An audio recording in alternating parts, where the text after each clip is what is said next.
On our last day in Toronto, we grabbed an Uber to the airport and rented a car from Thrifty. We lucked out and got an upgrade to an SUV, which was perfect since we had some driving ahead of us. We decided to rent the car here because we'd need it for the next leg of our adventure, heading from Toronto to Ottawa, then on to Montreal and Quebec City as we explore more of Eastern Canada. By the way, if you missed our 5-day Toronto tour, make sure to check that out. And don't forget to like and subscribe to help support the channel before we dive into today's trip. We grabbed an Uber from our downtown Airbnb to Pearson Airport, which cost us $40 Canadian. The ride was smooth, and we didn't hit much traffic, which, let's be honest, is pretty lucky for Toronto on a weekday morning. Our driver was friendly, and it gave us one last chance to take in some city views before we left. Overall, it was a hassle-free, great experience, and the perfect way to kick off the next leg of our adventure. When we got to the Thrifty counter, we were all set to pick up a mid-size sedan from Thrifty Car Rental. But we ended up getting upgraded to a brand new SUV. How awesome is that? Thanks, Thrifty.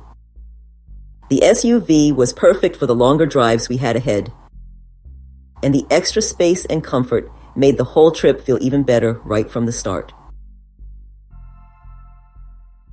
The drive to Niagara Falls was pretty smooth overall, though we hit a bit of traffic leaving Toronto. No surprise there. Once we got past that, things opened up, and we were cruising along the Queen Elizabeth Way, or QEW. The scenery was nice, with views of Lake Ontario popping up here and there.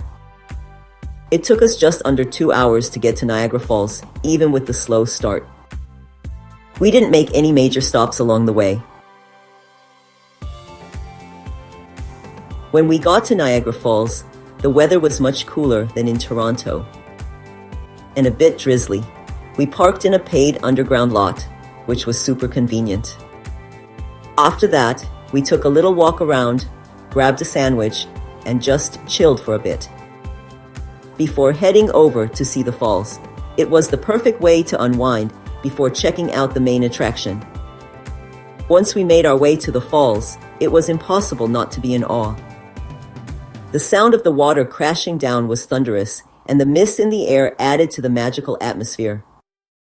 We stood there for a while, just taking it all in. The sheer power of the falls is something you can't really capture in pictures. The view was stunning, with the water tumbling over the edge and creating a beautiful mist that floated up into the air. It was a surreal moment and definitely worth the trip. For my better half, this was his first visit to Niagara Falls.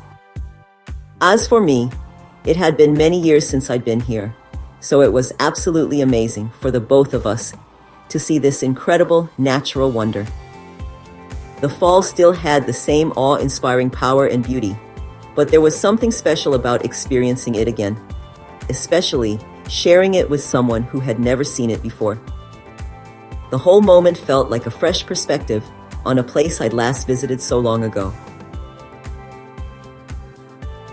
Did you know that there are actually 3 falls at Niagara? Horseshoe Falls, American Falls, and Bridal Veil Falls? Each one is unique and has its own distinct features. We drove and stayed on the Canadian side so we could see them all in one stunning view. We didn't want to risk crossing over to the US side and being turned away as the lineup was unreal, and honestly, we had forgotten our passports. Oops. We didn't want to stand in that massive line only to be turned away. For the record, we're Canadians if you didn't know.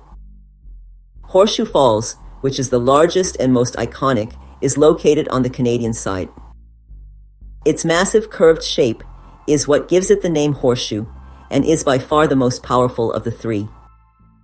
The mist that rises from it is often seen from miles away, and it's the most dramatic of the 3. American Falls, located on the US side, is a bit narrower and straighter.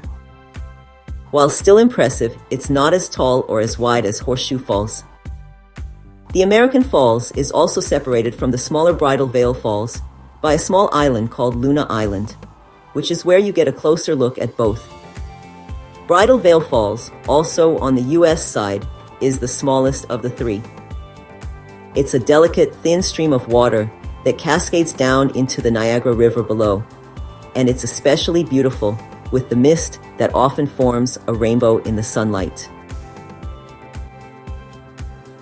There's so much to do at Niagara Falls, and you definitely won't get bored. Some of the most popular activities are boat rides that take you right up to the falls, walking tours that let you explore the area, and viewing platforms where you can take in the breathtaking views.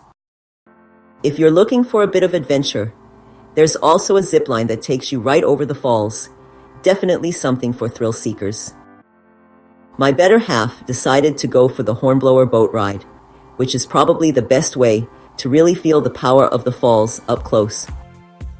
He was smart enough to take off his shoes because, of course, it started to rain. The mist from the falls can get you pretty wet, so he was prepared.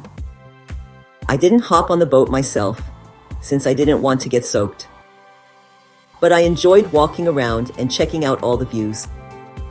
There's also the Journey Behind the Falls experience, where you can get right behind the falls and see them from a completely different perspective. The walking paths around the area offer tons of spots for photos too. Even though it rained, the beauty of the falls never lost its magic. It's a fun place to explore, whether you're getting splashed on the boat ride or just taking in the sights from the platforms. Either way, the falls are always impressive. After checking out the falls, we decided to take a little detour and visit Niagara-on-the-Lake. It's such a charming little village. The vibe there is so relaxed, with tree-lined streets and beautiful old buildings that really give it a lot of character. It actually reminded me of Fort Langley back in BC. Small town, historic charm, with a laid-back feel. We wandered around, popping into some of the shops and cafes. I couldn't help but buy a baseball cap because, honestly, my hair was all over the place from the rain. After I managed to tame it a bit, we stopped for a snack and a glass of wine at a cute little spot. It was the perfect way to take a breather and enjoy the peaceful atmosphere. If you ever get the chance, definitely take some time to explore the village. There are so many little boutiques and cozy cafes where you can just relax and soak in the surroundings. It's one of those places that makes you want to slow down and enjoy the moment. After a full day of exploring Niagara Falls and Niagara-on-the-Lake, it was time to head back to Toronto. The drive back was a bit slower than in the morning, with some traffic building up as we got closer to the city.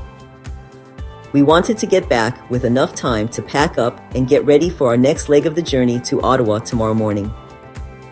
We made it back to our Airbnb to refresh a bit before heading back out. We decided to return to Añejo, the Mexican restaurant we discovered on our first night in Toronto. It was such a great find, and we figured it would be the perfect way to wrap up our last night in Toronto. The food there was delicious, and the ambiance was amazing. It was the perfect end to our day before we got some rest and geared up for the next part of our adventure to Ottawa. Wrapping up the trip and returning to the Airbnb, visiting Niagara Falls was honestly the perfect way to wrap up our Toronto trip. The falls are even more stunning in person, and the whole experience was unforgettable. We're off to Ottawa in the morning to continue our adventure. Before we head out, don't forget to like and subscribe to follow us on our Eastern Canada adventure. Have you been to Toronto, Niagara Falls, or Ottawa? We'd love to hear about your experiences. Please drop a comment below. See you in the next video.